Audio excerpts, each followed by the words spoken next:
Hello, welcome back to my channel. അത്യാവശ്യം നമ്മുടെ വീട്ടിലേക്ക് വേണ്ട പച്ചക്കറികളൊക്കെ നമ്മുടെ ഈ കൊച്ച് പച്ചക്കറി തോട്ടത്തിൽ നിന്ന് തന്നെ നമുക്ക് കിട്ടും. അപ്പോൾ ഇന്ന് ഞാൻ മൂത്ത് നിൽക്കുന്ന നിത്യവഴുതനയും കോവയ്ക്കയും ഒക്കെ ഞാൻ പറിക്കാൻ പോവാം. പിന്നെ മുട്ടയുടെ കാര്യം പറയണ്ടല്ലോ, ഡെയിലി മുട്ട കിട്ടും. 14 പേരിൽ എല്ലാവരും ഒന്നും എന്നും പണിമുടക്കില്ല. മിനിമം ഒരു 10 പേരെങ്കിലും മുട്ടയിടും. കൂട്ടിൽ മുട്ട കിടപ്പുണ്ട്, കണ്ടോ, കാക്കച്ചികൾ വന്ന് കാവലിരിപ്പുണ്ട്. ആർക്കാണ് ആദ്യം മുട്ട കിട്ടുന്നത് നോക്കാനാണ്. അതുകൊണ്ട് അവർക്ക് കൊടുക്കാതെ ഇന്ന് ഞാൻ ആദ്യം തന്നെ മുട്ടയെടുക്കാം. അങ്ങനെ ഇന്ന് നമ്മൾ മുട്ട കളക്ഷൻ ഇന്ന് സ്റ്റാർട്ട് ചെയ്യാണ്. കൊട്ടയൊക്കെ കൊണ്ടുവന്ന് വെച്ചു. ഇനി മുട്ട എടുത്ത് തുടങ്ങാം. ഇതേ 4-5 മുട്ട കിടപ്പുണ്ട്. ഞാനിവിടെ ഒരു കമ്പ് വെച്ചിട്ടുണ്ട്, ഇത് തുറന്നു വയ്ക്കാനായിട്ട്. അപ്പോൾ ഇങ്ങനെ ഇത് പൊക്കിയിട്ട് ഈ കമ്പ് ഇങ്ങനെ കുത്തി വെച്ച് കഴിയുമ്പോൾ കൂട് നമുക്ക് ഈസിലി ആക്സസിബിൾ ആകും. ഇങ്ങനെയാണ് ഞാൻ തീറ്റ കൊടുക്കുന്നതും വെള്ളം ഒഴിക്കുന്നതും ഒക്കെ. അപ്പോൾ എനിക്ക് മുട്ട എടുക്കാനും എളുപ്പമാണ്.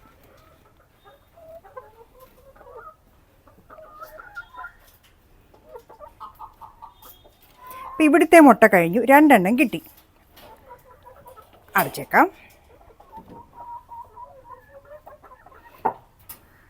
ഇനി അടുത്ത സെക്ഷൻ, ഇതേ 3 മുട്ട കിടപ്പുണ്ട്.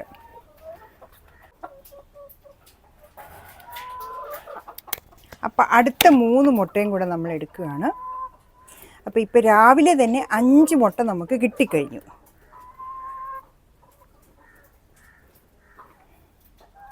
ഇപ്പം നമുക്ക് കിട്ടിയ മുട്ടയാണ് ഈ 5 എണ്ണം.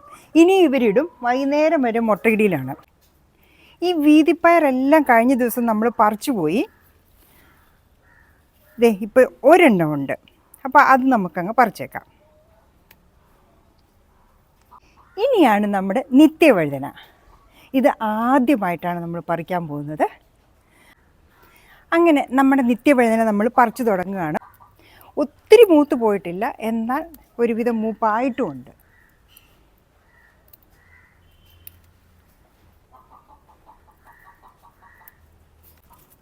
ഇവിടെ ഒക്കെ നിറച്ച് നിപ്പുണ്ട്.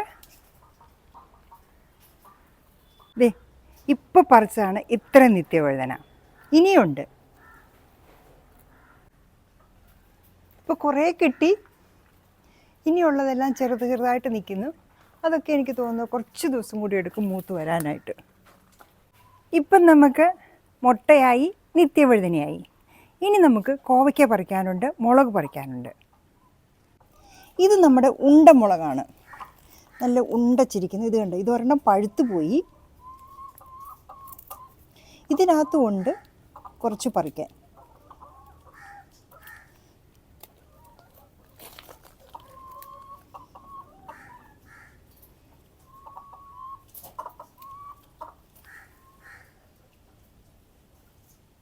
ഇവിടെയുണ്ട്.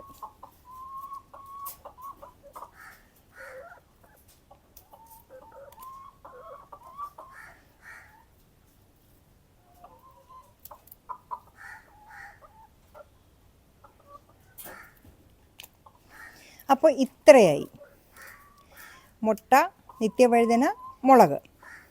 ഇനി നമുക്ക് കോവലിലേക്ക് പോകാം. അടുത്തത് നമുക്ക് കോവയ്ക്ക പറിക്കാം. ഇതേ കോവയ്ക്ക നിറച്ച് നിൽക്കുകയാണ്, കായ്ച്ച് എല്ലായിടത്തും ഉണ്ട്. ഈ ഓരോ ഇല മാറ്റുമ്പോഴും അതിൻ്റെ പുറകെ കാണും കോവയ്ക്ക. ഇതേ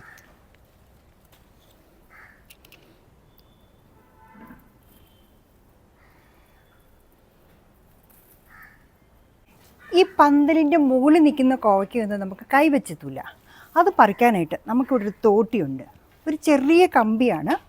അതിൻ്റെ അറ്റത്ത് നമുക്ക് പിടിച്ചു വലിക്കാൻ പറ്റുന്ന ഒരു തോട്ടിയുടെ ഇത് വെൽഡ് ചെയ്ത് ചേർത്തിരിക്കുക. അപ്പോൾ ഇളകി പോകത്തുമില്ല. അപ്പോൾ ഇത് വെച്ച് പിടിച്ചു കഴിഞ്ഞാൽ കോവയ്ക്ക ഇങ്ങനെ പോരും, വള്ളി പൊട്ടുകയില്ല. അപ്പോൾ ബാക്കിയുള്ള കോവയ്ക്ക കൂടെ ഞാൻ പറിച്ചെടുക്കുകയാണ്, അല്ലെങ്കിൽ ഇതെല്ലാം ഇനി മൂത്ത് പോകും. നമ്മുടെ ഇവിടെ ഏറ്റവും ഡിമാൻഡുള്ള സാധനമാണ് കോവയ്ക്ക. ഇത് വെച്ച് തോരൻ, മെഴുക്ക് പുരട്ടി, പിന്നെ കോവയ്ക്ക വറുത്തത് എല്ലാം ഇവിടെ എല്ലാവർക്കും ഇഷ്ടമാണ്. പിന്നെ ഒരു ആർട്ടിഫിഷ്യൽ പെസ്റ്റിസൈഡോ ഒന്നും ഒഴിക്കാത്ത സാധനം ആയതുകൊണ്ട് ഇതിൽ കൂടുതൽ നല്ല ഹെൽത്തി ആയിട്ടുള്ള ഒരു വെജിറ്റബിൾ എവിടെ കിട്ടാനാ? ഈ കോവയ്ക്ക പറിക്കാൻ വരുമ്പോൾ എനിക്ക് ഇൻട്രസ്റ്റിംഗ് പാർട്ടായ വേറൊരു കാര്യമുണ്ട്. ഇതിൻ്റെ പിഞ്ച് കോവയ്ക്ക ഇത് ഭയങ്കര ടേസ്റ്റാണ്. ഞാനിത് പറിക്കാൻ വരുന്ന ദിവസങ്ങളൊക്കെ ഇത് 1-2 എണ്ണം പറിച്ച് വെറുതെ കഴിക്കും. പച്ചയ്ക്ക് നമുക്ക് കടിച്ചരച്ച് കഴിച്ച് എന്ത് ടേസ്റ്റാണെന്നറിയോ? ഇതിനിടയ്ക്ക് ഒരു വള്ളി ഇതാണ്ട് നമ്മുടെ കിച്ചൺ വിസിറ്റ് ചെയ്യാൻ പോകുന്നു. അവനെ പിടിച്ച് ഞാൻ ഈ പന്തലിൻ്റെ മുകളിലോട്ട് തന്നെ അങ്ങ് ഇടുവാണ്. അതിനും ഞാനൊരു ആയുധം കണ്ടുവച്ചിട്ടുണ്ട്. ഇങ്ങനെ ഇത് വെച്ചാണ് ഞാൻ പൊക്കി ഇടുന്നത്. ഇനി നമുക്ക് കുറച്ച് കാന്താരി പറിക്കാം. നല്ല വെള്ള കാന്താരി മൂത്ത് നിൽക്കുന്നത്. നല്ല മൂത്ത കാന്താരിയാണ്. നമ്മൾ കപ്പ, ചക്ക എല്ലാത്തിനും എടുക്കുന്നത് ഈ കാന്താരി തന്നെയാണ്.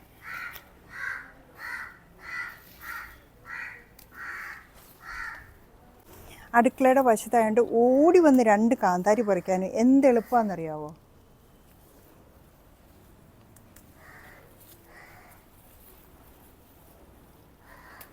പിന്നെ കൂടുതൽ കാന്താരി വരുവാണെങ്കിൽ നമ്മൾ ഉണങ്ങി വെക്കണം എന്നൊക്കെ ആഗ്രഹിക്കും. പക്ഷെ ഒരിക്കൽ പോലും അത് നടക്കാറില്ല. അതുപോലെ നമ്മൾ വീട്ടിൽ തന്നെ ഉപയോഗിക്കുവാണ്. ഇത്രയും കാന്താരിയും കൂടി കിട്ടി. ഇത്രയുമാണ് നമ്മൾ ഇന്ന് പറിച്ച സാധനങ്ങൾ. ഇനിയും ഉണ്ട് പറിക്കാൻ. അതൊക്കെ ഒരു 2 ദിവസം കഴിയുമ്പോഴേക്കും മൂത്ത് വരും.